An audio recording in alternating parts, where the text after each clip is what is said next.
So today I thought I'd check out Plants vs. Zombies Garden Warfare 2, because yesterday we checked out the first one, but Garden Warfare 2 is currently in beta from the 14th through the 18th for the Xbox and PS4, so if you have either of those, you can go to the store, download them, check them out, because it's a lot of fun, and it is definitely different from the first one. So I played the first one for a little bit yesterday just to get footage of it, to talk about Origin Access, but then to also get prepared for 2, so I knew like a little bit about what the game was like. And I do have to say, just between the mechanics of the game, the maps and the modes, you can tell a huge difference, especially with some of the special abilities and things like that. Now, I don't know what all special abilities were in the first one, but the second one has a lot of cool, interesting things, and hopefully you can see some of that through the gameplay footage that I will have playing in the background. Now, I'm not doing any live commentary or anything like that. I'm doing my thoughts after the fact because I recorded this on PS4. This is my first PS4 footage ever to be on the channel, which is kind of cool. And so I didn't do a voiceover or have my live comms going or anything like that, so I'm doing that now. And so I'm going to give you a little bit of information about the game, but then also tell you my first impressions of it, because I thought it was a lot of fun. I played a lot, and I don't exactly know how many hours I played, but I hope that I have enough footage so that if you guys like this gameplay, if you like this game, I have footage that I can talk about and talk over later, and then so we can have full matches. You guys can see different things like that. So you have to let me know if you like this game, if you want to see more of it, and the way you do that is by hitting the like button and then also commenting and telling me what you think. So if you get a lot of feedback back about it, then I'll definitely try to bring more of that for you. So, what does Garden Warfare 2 have to offer? Because there's definitely a lot of new things and some cool things, especially if you like the game. I would definitely recommend checking it out.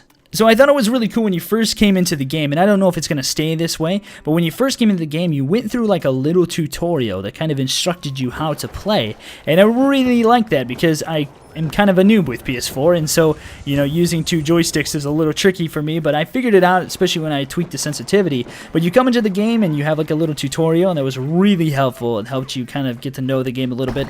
But then once you get into the game, there's so much stuff that if you don't read everything, it can seem really overwhelming. You're like, there's so much to do, I don't know what I'm doing. And so hopefully if you get into the beta or you get the game later, this video will help you have some basic information about what the game's like when you first get into it and what to do. So when you first get into the game, you'll load into what's called the Backyard Battleground, into the backyard. And the backyard has a ton of different things in it that are immersive and interactive, and you can kind of spend a lot of time in there. And there's a little red box thing. It's the portal to multiplayer, and so you have to go up to that and then select whatever mode you want to. There's 2 modes currently in the beta, and there's a bunch of quests and stuff too that you can do, which we'll talk about in a little bit. But then when you select the game, this portal opens up and you hop into the portal, find some match. It's a really cool system. I love how it's set up. But when you first get into the Backyard Battleground, there are a ton of different things that are interactive within the backyard. There's some secret garage thing. There's an ongoing war, which is kind of cool. I'm very excited to see what that's like, because apparently what it is you can fight, attack the enemy base, and you can jump the wall and set off alarms, and then the more you fight, the more the battle escalates. And I think that has to do with your multiplayer bonus and how your multiplier in multiplayer. But there are King of the Hill inspired modes, flag of power, where you raise the flag of the power and do everything you can to prevent the enemy from lowering it. Igniting an all-out war, where you'll have to fight off wave after wave of enemies, and so there's a PvE aspect and a PvP aspect. And then in the backyard there is it's a huge space, and in that space there are a bunch of different things you can do, such as looking at your quests, looking at your sticker shop, which I don't really know that much about. That is your stats. You can join the other side if you want to. There are other multiplayer options. There's split screen, so you can play local, I think. There's just a bunch of stuff in the backyard, and it all sounds really cool, and I can't wait for it to get out of beta so I can actually see what else is in this thing, because some things are not able to be accessed currently. Another cool thing that I thought was really interesting is that it shows you what each character can do and their abilities that they have, and so you can actually take a look at each character and say, oh, I think I'll like this character because they have this ability. I might not like that one because it's slower. Yes, it's a tank, but it's just slower moving around. I might not like that as much. And then I think the sticker book area though is like a bunch of different content that you can unlock in the game, and so like there's a ton of stuff. Now I'm not entirely sure what all is in there, but I think that's what that is actually. So like I mentioned, there's a daily quest board, and the quest board is pretty cool because apparently those quests will update throughout the beta and then always, and so you have these new challenges and events that you can complete to increase your XP multiplier, but then these quests also reward you with coins and stars, which lead to sticker packs as well, which I guess unlocks upgrades and stuff, and then those stars and coins can be used to unlock new content, including new areas and secrets that are in the backyard. And so there's a bunch of other things that you can unlock, and you get rewarded for playing the game. And so like at first glance you might not know it, but like this game seems extremely in depth, and so I'm really excited to check it out and see what it's like, because especially when it gets out of beta, because so that we know like what else is in the game. And so that's pretty excited to look forward to that. Now like I said, there is a split screen thing, but I think there's also, in addition to that, there's an ability to invite friends to play with you, 3 friends I think, into your backyard, and then you can discover, you know, all these secrets and stuff and all these different things together, and then you can jump into modes together as well. And so I'm kind of like, I wish it wasn't just 3 people. I wish it was more than that, because 3 seems like a weird number, but maybe that's for balancing issues or something like that. I'm not entirely sure. But you can play together, and then you can go into those modes, or you can go head-to-head or just fight over the flag of power, which I guess has to do with the middle of that area, which I'm interested to see what that's like, because I don't think you can see what that's like in the beta.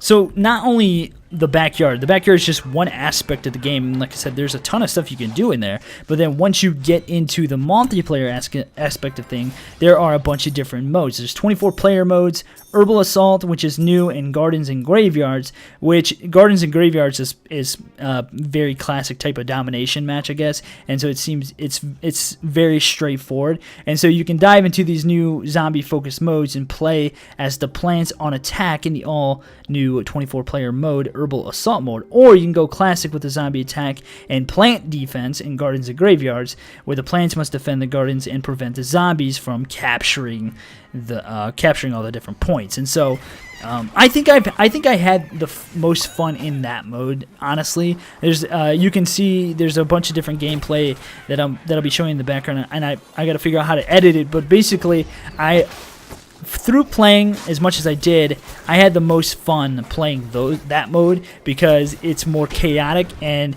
you know, you have to rush back and forth across the map just like classic domination, which is just a ton of fun and gives you some intense action most of the time. And then you also have the classic modes that are going to be returning. So you have Team Vanquish for your quick action and battlefield supremacy, and then you have the objective gnome bomb mode, which I didn't get to play, but I definitely want to play because it looks really fun. You find the gnome bomb in order to destroy your enemy garden or graveyard while preventing the opposing team from doing the same thing. And so that sounds like a really fun mode to play, and I have like some things written down just so like I can work through my thoughts. If you guys are like, this sounds scripted, well, most of it isn't, but I do have some like talking points so I remember what to talk about, because I'm trying to do more like non-scripted stuff. Some of the stuff in the past has been scripted, but I do that just so I know, like, I talk through everything that I want to say. So if it seems that way, I have talking points, so I'm sorry about that.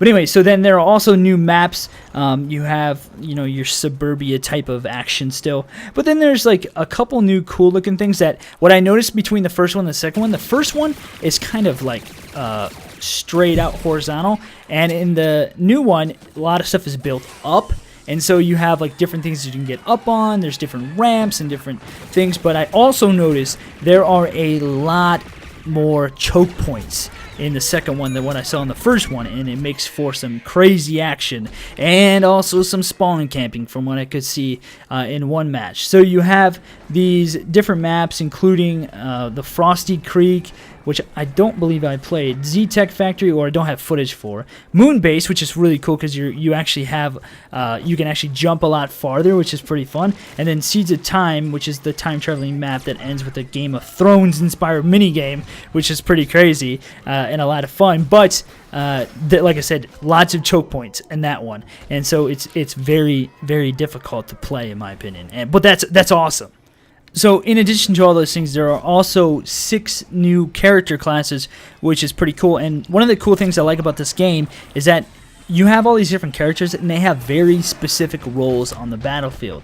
There are like your bombers, your rushers, your slower heavy tanks, your melee people, your snipers, your mage. There's a bunch of different things and a bunch of different roles in this game, and that's one thing that I heavily enjoy about it, because there's so much variation on the battlefield, and you don't really see. I think one time I saw like a bunch of these melee guys, and that was it. But most of the time, it's just a wide assortment of things, and it's really cool. And you have to be pretty accurate with your shots, because some things are super tiny, and they can be pretty hard to hit. So 6 new characters classes. There's Colonel Corn, who has he's like an MG type of thing, and he's got these abilities that you can jump over them essentially while shooting, like vault over them, which is so cool. You have Rose, which is like your mage, and has the ability to slow down time, and then you can actually goatify. You can turn people into goats, which is hilarious.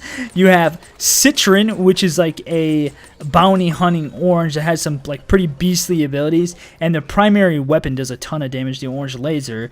And then you have Imp and Z-Mac, I think, from Z-Tech, which is, I guess, is an imp, essentially, an imp, and then this Z-Mac guy who's got a bunch of different things. So the imp essentially, you have to wait a while, and then this mech comes, and you can use the mech to actually play, which is pretty cool. And then you have Super Brains, which he's got this Turbo Twister, which does a ton of damage. He just runs up in the middle and just twists around and kills a bunch of people. Hero Kick, and then his punches he's a melee guy, pretty insane punching. You have Captain Deadbeard, which has probably the most annoying thing in the game that I can see, which is Parrot Pal. This thing that freaking shoots like crazy, and it kills so many people. And if you're good at it, you can do just an absolute insane amount of damage. And so you have all these new characters, you have all these new roles, you have all these new abilities, and even you have Imp and Z-Mac, where you can have a mech, which is kind of cool. You have 2 characters in one. And I think my favorite characters, let me think about this for a second. My favorite characters, I think, is the classic guy with the assault blaster, the zombie, the healing doctor, whatever, the doctor zombie, whatever his name is, I can't remember. But he's got this thing where he can, it's kind of like in, you can vanish forward. You can teleport, that's the word. You can teleport forward and then appear behind somebody, which is really freaking sweet. And then the orange does a lot of damage, and the pea shooter is another really cool favorite. So a lot of the old classic ones are pretty good, but I can see how someone like Rose would be absolutely OP and can control the entire battlefield if used right, because she has these mage abilities that are just insane. And the melee guy, the Super Brains guy, he does a ton of damage. So in the hands of a good character, in one match, some dude went 25 and I don't know how many deaths he had, but he had 25 kills, and the next person on the team had 7. And so if you know how to use it, it's obviously very effective. So anyway, guys, I'm going to be putting out some more Plants vs. Zombies gameplay, probably 2 more over the weekend and stuff, so you guys can take a look at those. And then you'll have to let me know if you want to see more, because that way I can bring that to you guys, and you guys can see some more gameplay before it goes live on, I think, February 23rd of 2016. So thank you so much for watching, guys. Hopefully you enjoyed that. If you did, click the thumbs up button below. Feel free to subscribe, and I'll see you guys in the next one.